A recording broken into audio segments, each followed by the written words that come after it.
What's up, everybody? Here we go. Welcome back to another episode of Sports Talk with Hawk. I am Hawk, and today we continue with going down the list of free agents your team signed. Today we're doing the North, AFC and NFC North. Super excited. Um, couple of surprises. And we will see those as we jump into it. So here we go. We're actually going to jump right into it because truthfully nothing major has happened outside of, I guess, really this. For those of you who may not have heard, Rashee Rice, the very promising young wide receiver out of Kansas City, was driving a Lamborghini that was in a accident and basically fled the scene of the accident. They were drag racing down in Dallas, a Corvette, and Rice had leased a Lamborghini, and he was driving the Lamborghini and wrecked and hit and injured people. So this could go very south for them, especially him, very quickly. Hopefully he learns. The first time, Cameron Sutton, the corner from Detroit, he has got a little bit of issues right now. And honestly, I think they're going to go secondary in the draft to try to kind of get away from Sutton. They haven't released him yet, but I believe they potentially will due to the charges, and there's a lot of them that happen. But outside of that, nothing else has really taken place right now. So let's dive right in to the Baltimore Ravens in the AFC North. We pop open Dr. Pepper over here. Hang on. Got to have a little bit of. There we go. Excuse me. All right. So, first of all, they signed Josh Johnson. Longtime journeyman quarterback.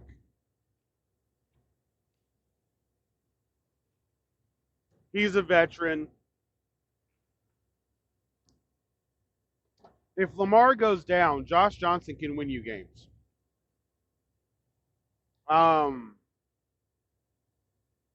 What's funny is, as a backup, he has worked almost everywhere. He's just older. He's worked in the XFL,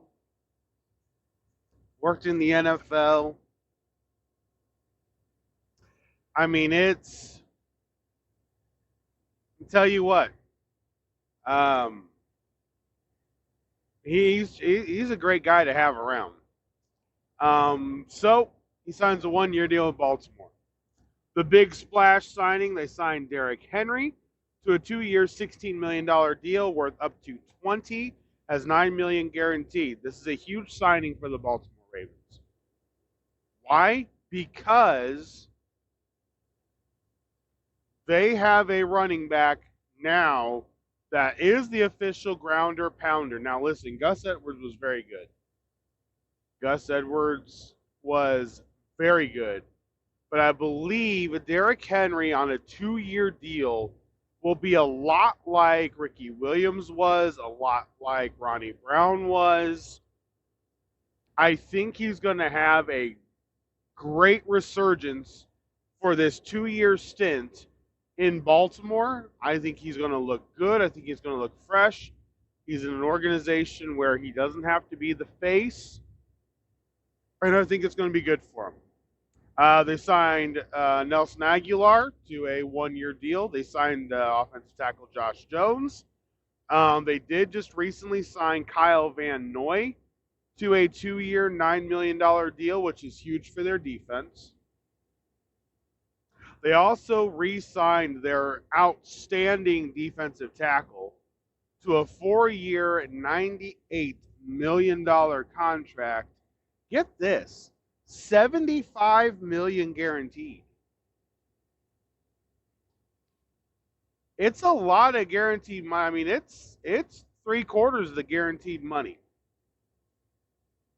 So congratulations to Justin. Then Brett Urban signed a deal. Chris Board, Malik Harrison, Arthur Mollett re-signed with the team as well. So honestly, not a lot outside of Derrick Henry. Really, nothing exciting. Now, as far as the Bengals are concerned, this one's going to be interesting. This is interesting. They signed Zach Moss, the guy is probably the 35th best running back in the NFL. Maybe 33rd, maybe 32nd. I don't know if he's an everyday back. But they decided they're going to go after and get cap space. They had to let Tyler Boyd walk.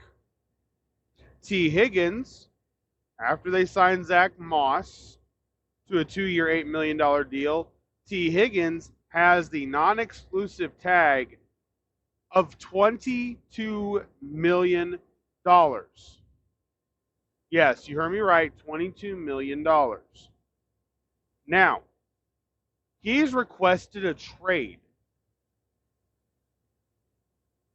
I don't believe you will see this trade played out until probably draft night.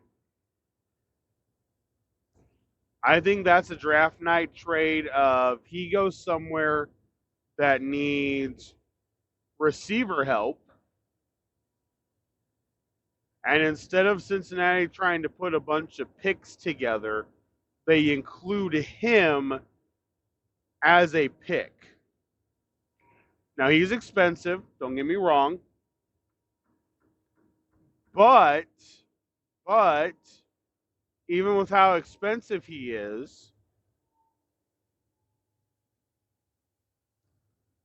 if you can get a long-term deal done for the correct number, which honestly I don't think is going to be much higher than 15, 16 million a year.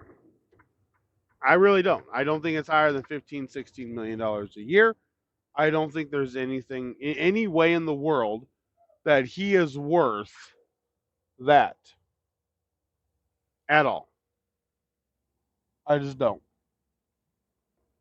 So, with that being said, I'm excited to see what happens with him. They also signed Trenton Irwin. They signed Mike Gesicki. They signed 3 tight ends. Mike Gesicki signed a 1-year deal. Tanner Hudson re-signed, and then Drew Sample signed a 3-year deal. That's kind of interesting to me. Not gonna lie. Kind of interesting to me. Because the way that they're doing this makes it look like they're going to switch the offensive scheme around a little bit. And by that,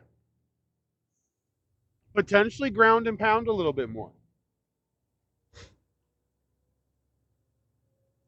Which they could easily do. They could easily do. They got 3 tight ends now, Gesicki, Hudson, and Sample. They could easily do that. I like their opportunities. We'll see what the new offense looks like. Brian Callahan gone. So we'll see what it looks like with only Zach there. And I'm excited to see what's going to take place. All right, they signed offensive tackle Trent Brown to a 1-year deal. Offensive guard Cody Ford to a 1-year deal as well. They lost Jonah Williams, so they had to shore up the offensive line a little bit.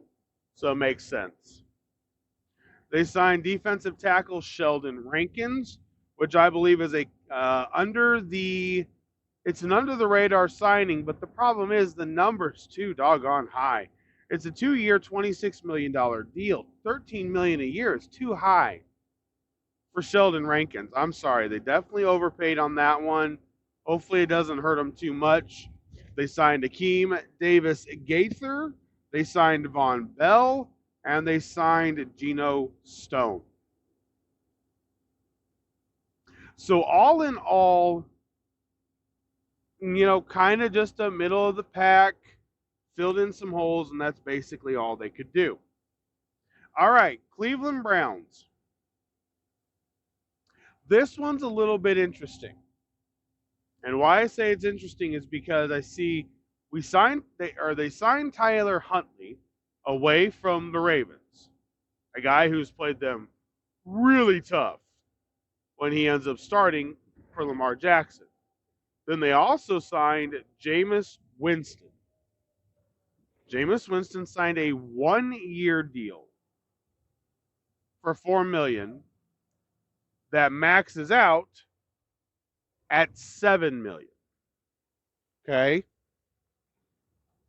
They signed Dante Foreman. They signed Naheem Hines, which I think is okay. Not really sure where he's going to fit into all this, but I guess we'll find out.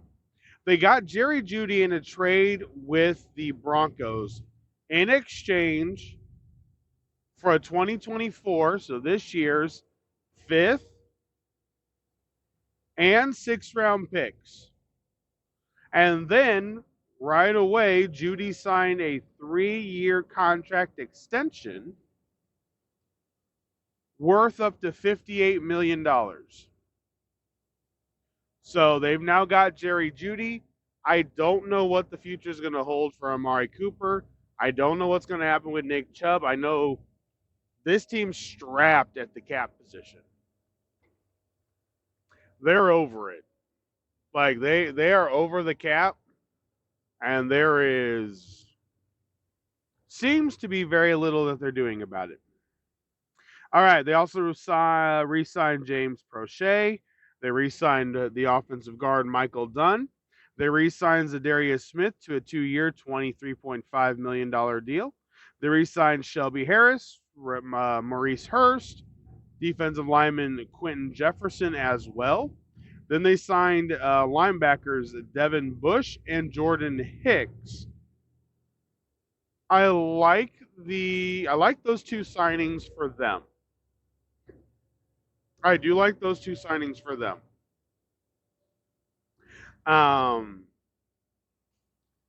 They need a little bit of help with the linebacker position. They needed a little bit of help. So it makes sense. It definitely makes sense.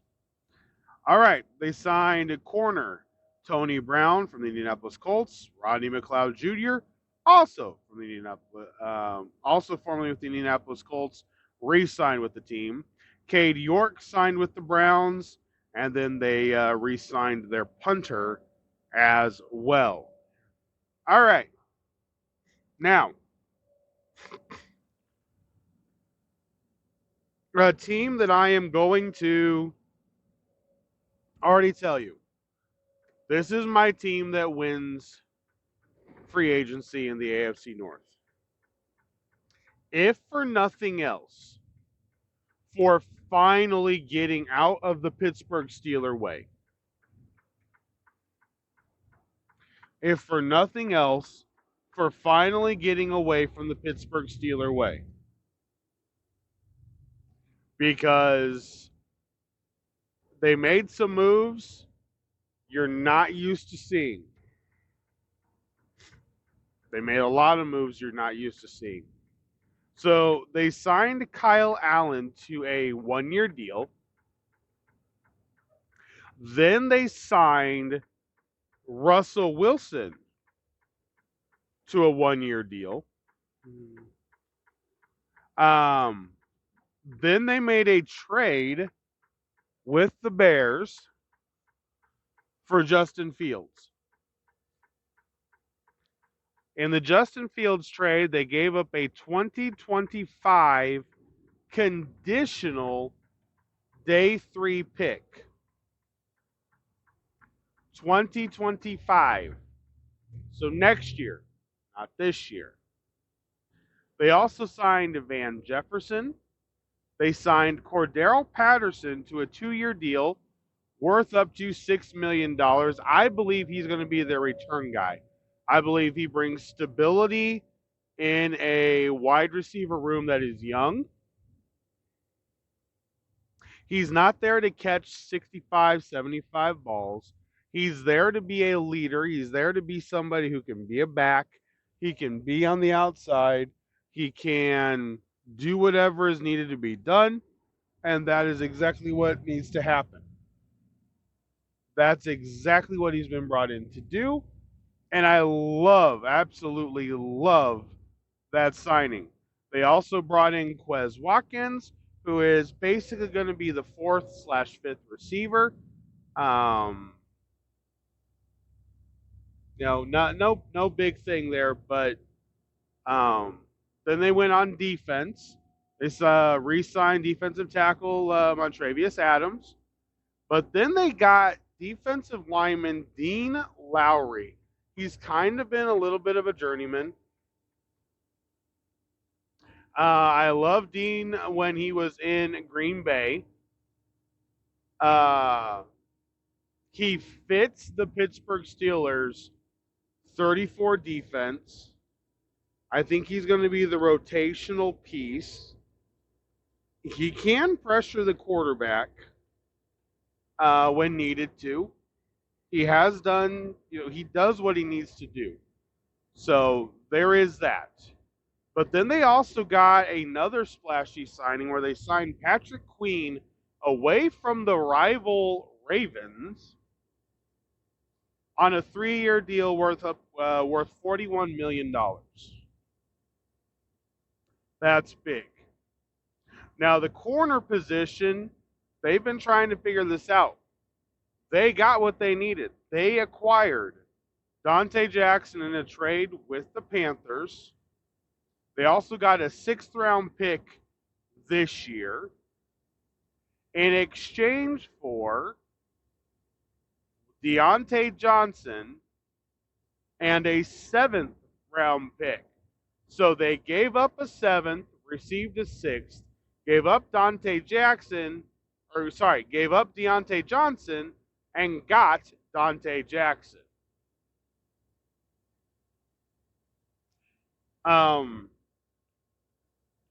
Cautionary tale to these young receivers. You want to be a diva, less and less organizations are going to deal with you. It's really what it comes down to. Less and less organizations are going to deal with you. That's what that proves. But it does give them somebody beside Jerry Porter Jr. And then they also signed veteran safety Deshaun Elliott and Miles Kilbrew. They signed Cameron Johnston, punter, to a 3-year contract, and they re-signed their long snapper. We've seen that a lot, and once again, it was done. So the long snappers, good for them. They have a position. They never have to go anywhere, and they can make great money just having to snap a football because teams are realizing how important it is to have all the cogs mesh together on the field goal and extra point attempts. All right, so that is the AFC North. And now we're going to look at the NFC North. So the team that loses in the AFC North,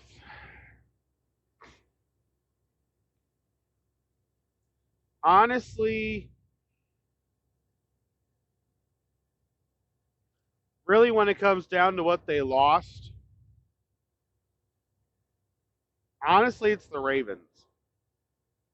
Yeah, they got Derrick Henry, but I don't see.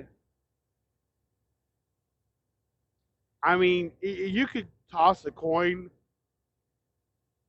between them and Cincinnati, really. Um, only because knowing that T. Higgins is probably not going to be there. So it changes how that quote unquote signing looks. But but I think the Ravens, because of the cap issue and a bunch of other things, I think they just ended up getting backed into a corner. They made their decision on who they were going to go with. I'll give them that credit. They did make that decision. Um, and that's kind of all there is to it. So I'm going to say the Ravens have kind of lost free agency, and the Steelers have absolutely won free agency by not being what Pittsburgh normally is. So there's that. All right, NFC North, starting with the Bears, but the Bears look the good. The Bears look the good. So first one, they signed Brett Rippon, backup quarterback, to a one-year deal. Now let's get into the nitty-gritty. It starts right away. Running back DeAndre Swift. This is a huge signing. Huge signing for Caleb Williams. 3-year, $24 million deal.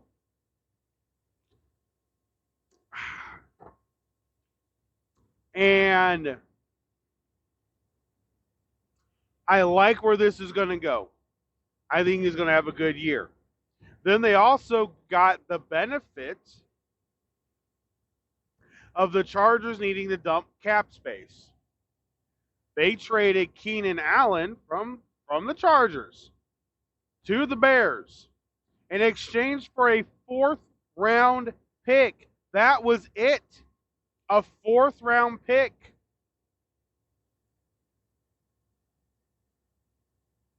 I know there had to be more takers than that. And there were. So kudos to the Bears for only giving up a 4th-round pick for another number 1 receiver. They also re-signed Dante Pettis, my guess is, once again, for the return for that new kickoff. And then they acquired Ryan Bates, the offensive lineman, from the Bills for a 5th-round pick. They signed offensive lineman Jack Curran and Matt Pryor, and then also center Coleman Shelton, all to 1-year deals. They signed tight end Gerald Everett, also away from the Chargers, on a 2-year, $12 million deal that has $6 million guaranteed. They signed defensive end Jack Martin. They signed Amen, not even going to try to say the name, to a 1-year deal worth $2.5. They re-signed their corner, their solid corner, Jalen Johnson, to a 4-year deal worth $76 million. Good for him. Congratulations. You got your money. Live up to it and play up to it, because unfortunately that's what Chicago corners have a tendency not to do. Then they signed Kevin Byard. Didn't end up being retained by Philadelphia. Signed him to a 2-year, $15 million deal. They signed safety Jonathan Owens to a 2-year deal. And then they re-signed their long snapper. There you go. And it's a guaranteed contract, by the way. And it includes more than $1 million guaranteed. I love it. I love it. Long snappers are getting noticed. The job they do matters. I love it. I absolutely love it. All right, Detroit Lions, NFC Championship game losers, made a couple moves that are under the radar. So when you're a team that's already winning,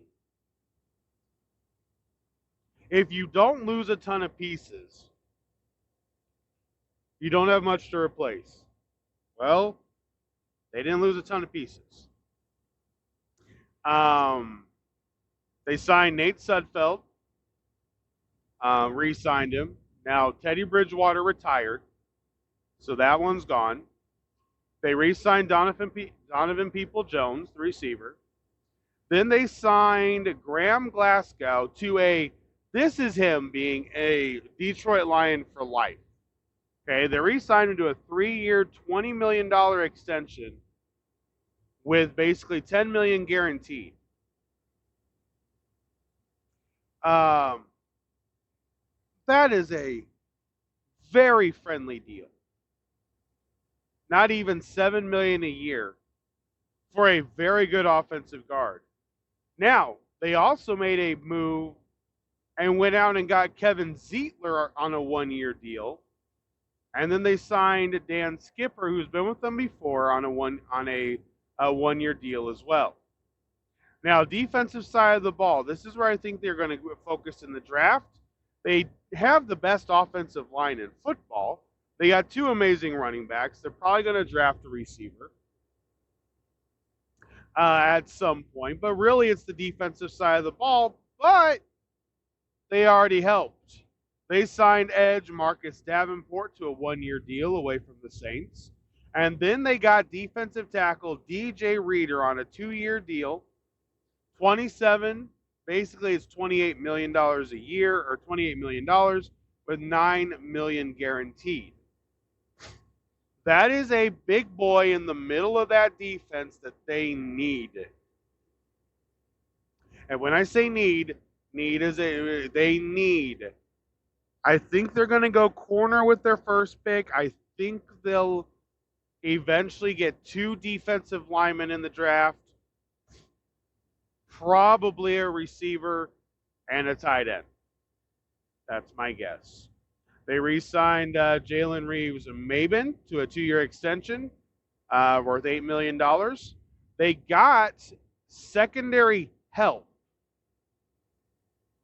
They traded for Carlton Davis from the Tampa Bay Buccaneers. They got Carlton Davis along with a 6th-round pick this year and a 6th-round pick next year, and they gave up their 3rd-round pick. This is the Lions understanding who they have to beat to make it to the Super Bowl. I don't think they have the championship game loser issue. Not this team. Not with the way they're going to. Yes, I'm expecting them to draft. If they can get Cooper DeJean from Iowa and pair him with Brian Branch, and the way that defense is, I love it.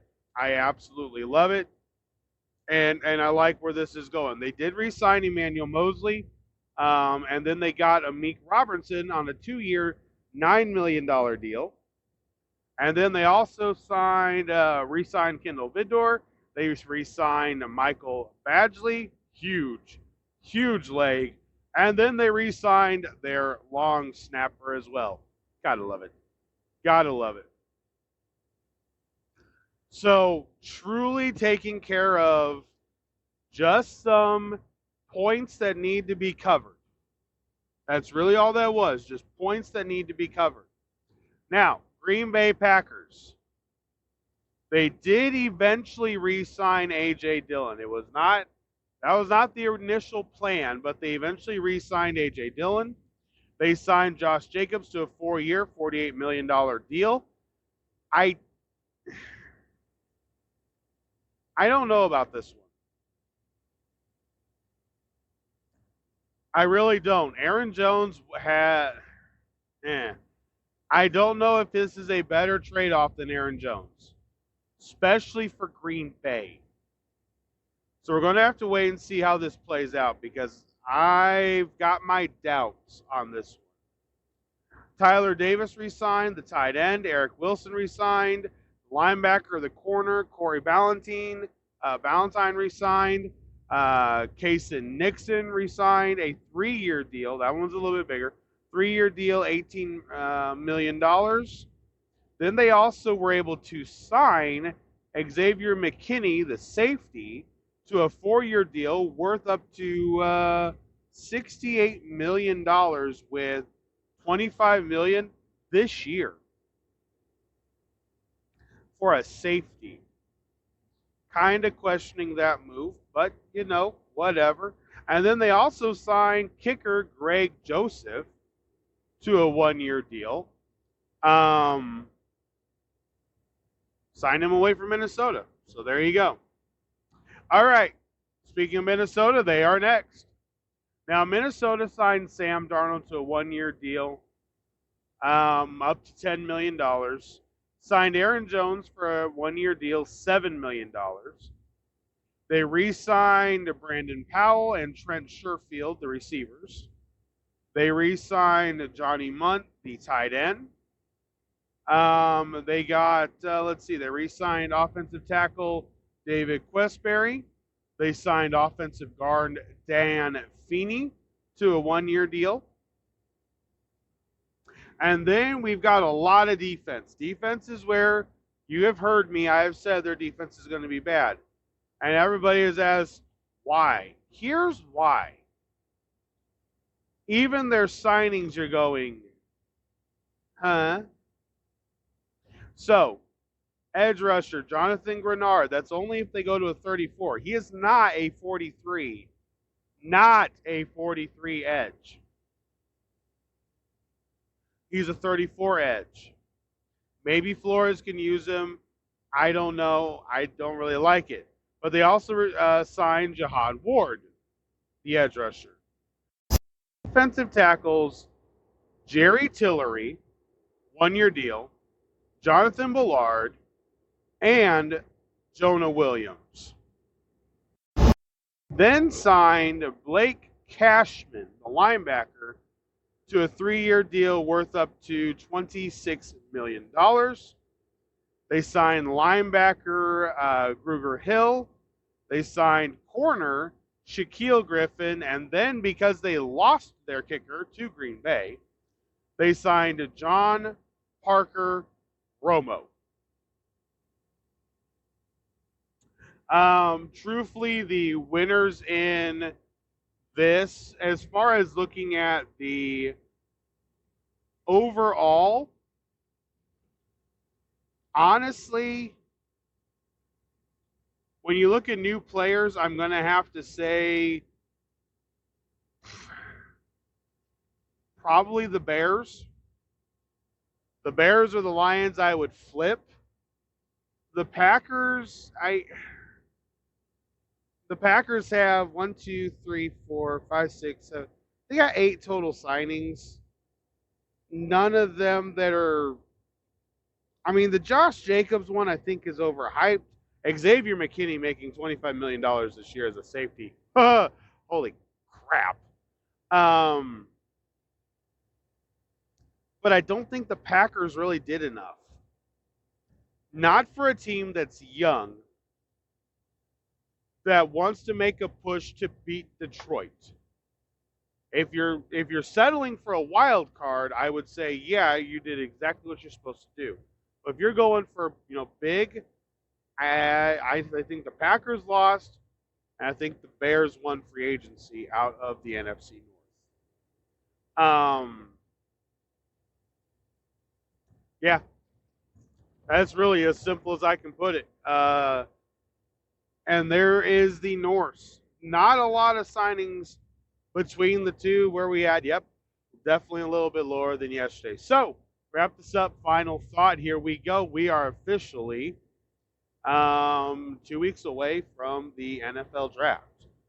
It is hyping up. The hype is coming up. The trades and everything else that are being rumored to take place, the different trades that have happened, stuff like that.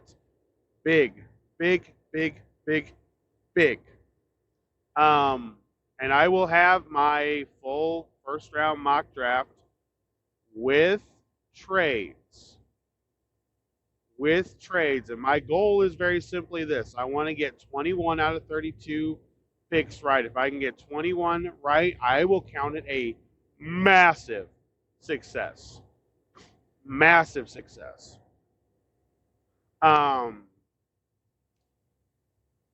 That's what I'm going with. So, As time draws closer, I will get that done, and we will see how I do. See how I do. I'm predicting 10 trades in the first round.